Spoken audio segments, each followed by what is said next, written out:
Mesiya ukuraho ibyaha by'abari mu isi. Mwami Mana nta wundi yo bidukura ko atari wowe nyene gusa, wowe muremyi w'ibihe, nta wundi yo twoza ibyaha. Haleluya, haleluya.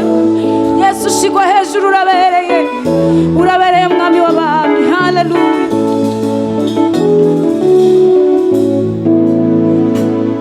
Mesiya ukura ibyaha by'abari mu isi, barabonetse n'ukuri.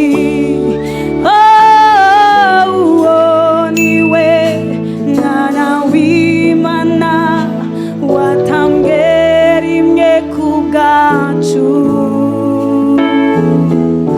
atanga ibyishimo mu cyimbo cy'amarira, ubugingo mu cyimbo cy'urupfu.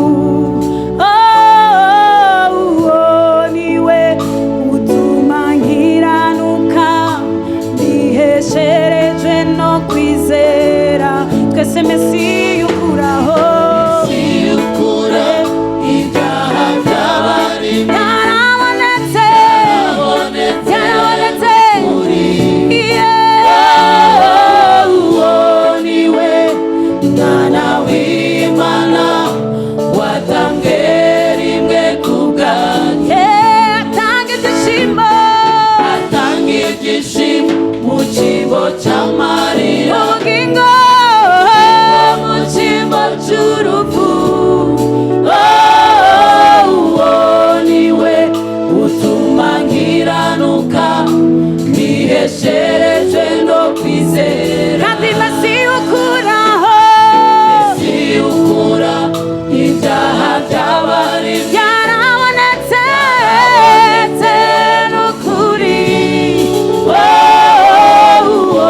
Niwe mwana w'Imana watambwe rimwe ku bwacu, atanga ibyishimo mu cyimbo, atanga ibyishimo mu cyimbo cy'amarira, ubugingo mu cyimbo cy'urupfu. Niwe utuma nkiranuka, ndihesherejwe no kwizera. Kandi Mesiya ukuraho ibyaha by'abari, yarabonetse n'ukuri. Umwana w'Imana watambwe rimwe ku bwacu, atanga ibyishimo mu cyimbo, atanga ibyishimo mu cyimbo cy'amarira, ubugingo mu cyimbo cy'urupfu.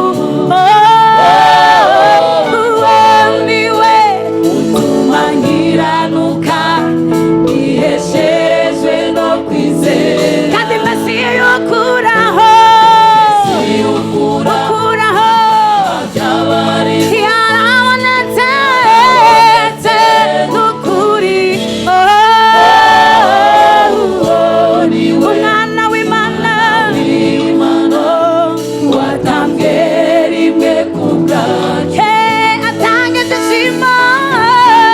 ibyishimo mu cyimbo cy'amarira, ubugingo